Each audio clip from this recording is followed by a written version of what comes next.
Hello, my name is Clarence Moody. I'm a minister here at Mountaintop Faith Ministries, and I am going to be speaking to you today about servanthood.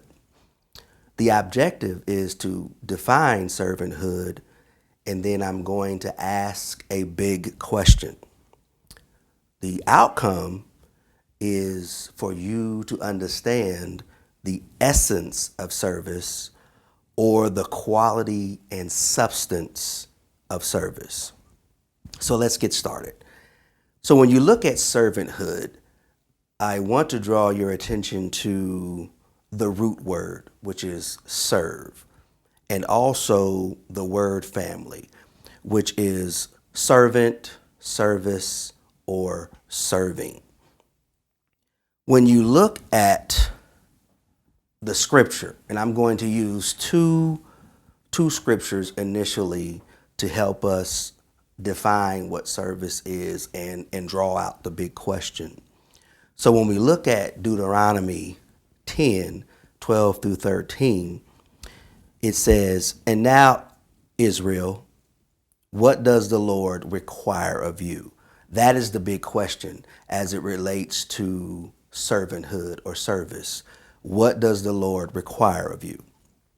But to fear the Lord your God, to walk in all his ways, and to love him, to serve the Lord your God with all your heart, with all your soul, and keep the commandments of the Lord and his statutes, which I command you today for your good.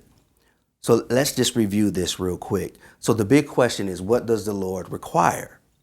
And then you'll notice in the scripture, the word but is used. So in this particular context, what the but is saying is God is requiring you to do something apart from what you already do. So it's an other than. God is wanting you to do something other than what you do.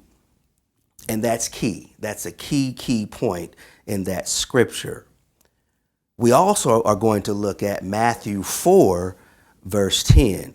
And this is referring to Jesus during his temptation. Then Jesus said to him, "Away with you, Satan, for it is written, you shall worship the Lord your God, and him only shall you serve." So along with the big question, what is God requiring?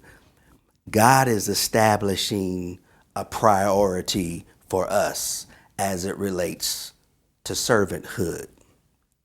So by definition, in the context of the scripture, service or serve means to work, to labor, to do work, serve another.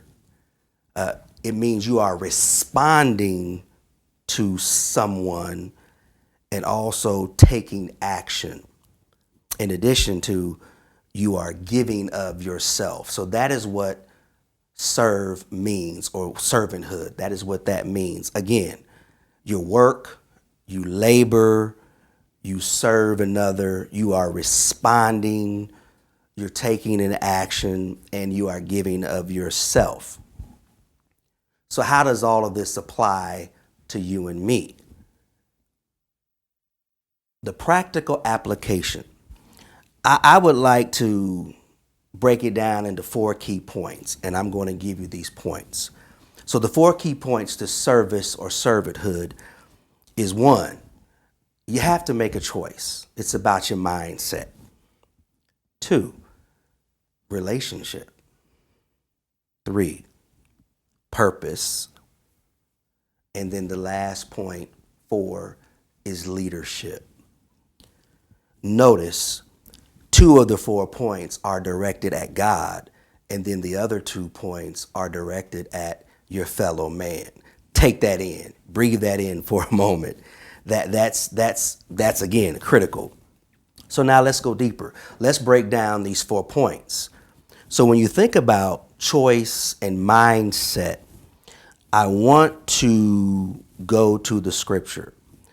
And when we go to the scripture, we're going to go to Joshua 24. Joshua 24 verses 14 and verse 15.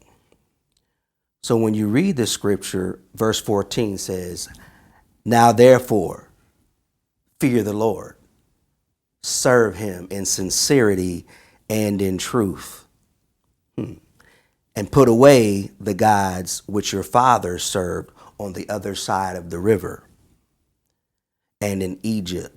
Serve the Lord." Verse 15 says, "And if it seems evil to you to serve the Lord, choose for yourself this day whom you will serve, whether the gods which your fathers served that were on the other side of the river, or the gods of the Amorites in whose land you dwell. But as for me and my house, we will serve the Lord." That's very interesting. So what did that say? One, service starts with a decision.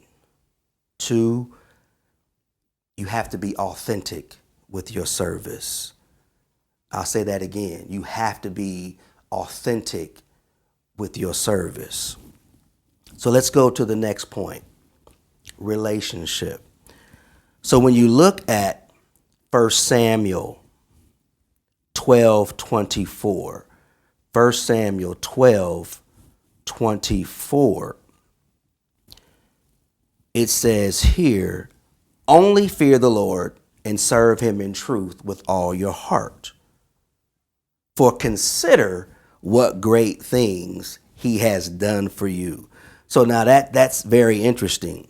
So going back to the key point of relationship, you're responding to God. You're responding to what he's already done. You're responding to what he's already done. So remember, you got to make a choice, and you're responding to what God has already done for you. Okay, let's continue on. The next point is purpose. For purpose, we're going to look at Luke 22. It also relates to Matthew 20:28 and Mark 10:45. And it says, "For who is greater, he who sits at the table or he who serves? Is it he who sits at the table? Yet I am among you as one who serves." Serve and sacrifice. Jesus gave his life a ransom for many. So Jesus is showing us that his service was related to his purpose. You know, it's interesting that Jesus, before going to the cross, put a lot of work in. He put a lot of service in. In fact, I call it the Jesus model for service.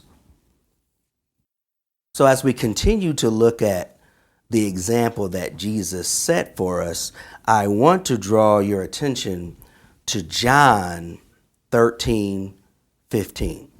And it says, "For I have given you an example that you should do as I have done to you." So in this particular scripture, it's referring to Jesus washing his disciples' feet.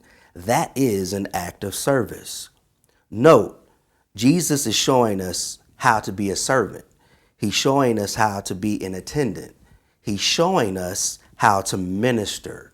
In fact, Jesus is really showing us how to display hospitality.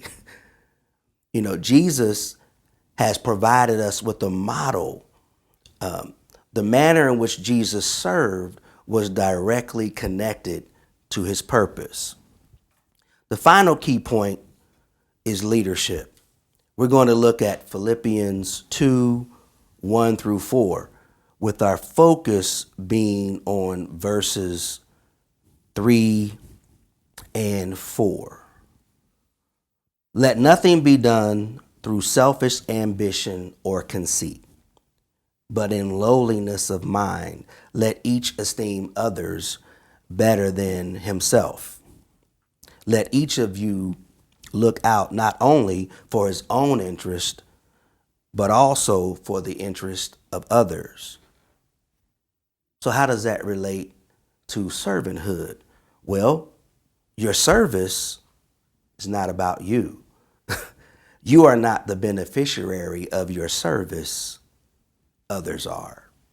So in conclusion, in the beginning, I said I was going to ask you the big question. And that question was, what does God require of you? And then we defined service. And then we talked about the outcome. What I hope you would learn is the essence of service and the quality and substance of your service. And then there's the 4 key points that you need to remember. Servanthood is about a choice. It's also about relationship and how you respond to God and to others. Service is related to your purpose. And then the last point, service is leadership. If you are in a position of leadership, it requires you to serve others. Thank you for your time.